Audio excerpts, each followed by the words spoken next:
to my channel. Nama saya Putri Yuliasari. NPM saya atau NIM saya 12 10 20 656 dari kelas 2P Manajemen. Saya di sini ingin membagikan video mengenai pembelajaran organisasi. Ditonton sampai habis ya. Terima kasih.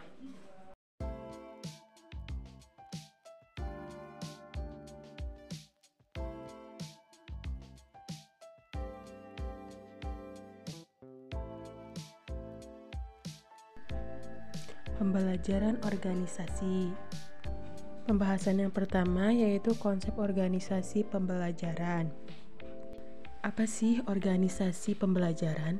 Organisasi pembelajaran merupakan proses pengembangan performa karyawan dalam organisasi secara kontinu, meningkatkan kapasitas untuk mengatasi setiap tantangan dan perubahan.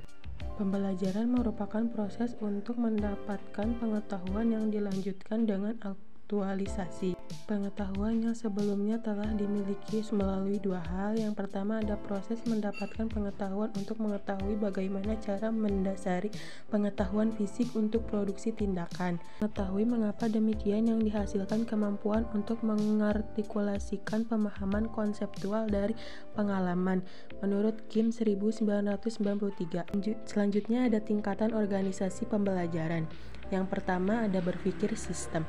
Berpikir secara keseluruhan terhadap interaksi antar unsur dalam batas lingkungan tertentu yang bekerja mencapai tujuan. Yang kedua ada personal mastery, upaya keahlian terus-menerus dalam mengklasifikasikan visi pribadi, visi organisasi, memfokuskan energi, mengembangkan kesabaran, melihat dengan objek dimulai dari hal yang sungguh-sungguh bagi organisasi.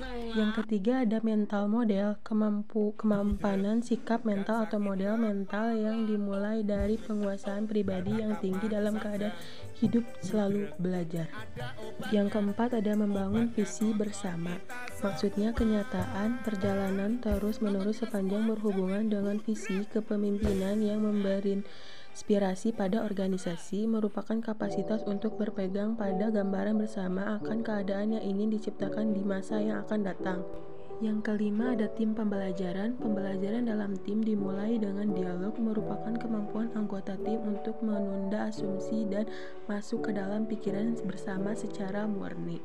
Materi selanjutnya ada teori pembelajaran dalam organisasi. Yang pertama ada operan conditioning atau Skinner. Kondisi inilah yang membuat perilaku orang mau belajar secara sukarela untuk memperoleh imbalan atau atas prestasi atau kegagalan atas kesalahan yang diperbuatnya. Yang kedua ada classical conditioning. Ivan Pavlov, ahli psikologi Prusia, melakukan eksperimen dengan mengajarkan anjingnya untuk merespon suara lonceng. Dia menemukan suatu kesimpulan bahwa apabila kondisi tidak ada stimulus, maka tidak akan terdapat respon terhadap suatu objek yang menjadi fokus perhatian sebaliknya. Yang ketiga, social learning theory. Robbins menguraikan tentang social learning bahwa orang atau masyarakat akan melakukan pembelajaran melalui pengamatan dan pengalaman secara langsung tentang terjadinya masalah atau objek. Materi selanjutnya ada model pembelajaran masyarakat. Yang pertama ada proses memperhatikan, yang kedua ada proses mengingat, yang ketiga proses mesin untuk meniru, yang keempat ada proses pemberdayaan atau penguatan. Selanjutnya cara manajer menjadikan organisasi pembelajaran. Langkah-langkah pembelajaran yang perlu dilalui untuk menjadi organisasi pembelajaran. Yang pertama ada penguasaan pengetahuan, yang kedua distribusi informasi, yang ketiga interpretasi informasi, yang keempat pengingatan organisasional. Ada pula cara dalam menjadikan organisasi pembelajaran. Yang pertama ada pembelajaran analitis, pembelajaran sintetis, pembelajaran eksperimental, pembelajaran interaktif, struktural, dan institusional. Selanjutnya itu ada karakteristik organisasi pembelajaran. Itu ada 3, yaitu gagasan baru merupakan syarat bagi organisasi pembelajaran.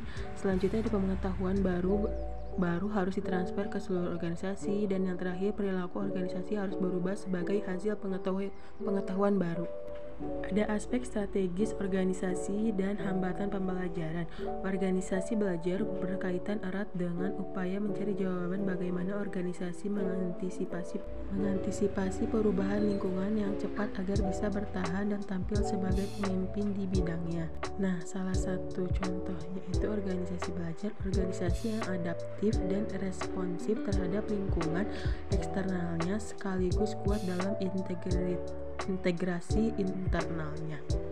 Organisasi belajar membutuhkan komitmen pada organisasi dan perlu menghilangkan 3 penghalang belajar yang itu berpikir pragmatik, kompetitif, dan reaktif melalui perubahan cara berpikir dengan cara memiliki knowledge menyeluruh, memiliki peran penting dalam komunitasnya, memiliki kemampuan bahasa, menjelaskan dan menerima perbedaan pendapat sehingga mampu mengubah sikap reaktif menjadi kreatif. Terakhir yaitu ada survei pembelajaran di organisasi. Untuk mengembangkan sistem pembelajaran diperlukan survei pembelajaran mengenai kualitas pembelajaran. Itu bisa dilihat ada yang pertama ada 21-40%. Organisasi perlu melakukan pembenahan besar-besaran untuk menjadi organisasi pembelajaran. Yang kedua ada 40-60% organisasi telah memiliki beberapa karakteristik untuk menjadi organisasi pembelajaran. Yang ketiga ada 60-80% organisasi telah memiliki dasar yang baik untuk menjadi organisasi pembelajaran. Dan yang terakhir ada 80-100% organisasi telah memiliki karakteristik untuk menjadi organisasi pembelajaran. Sekian dan terima kasih.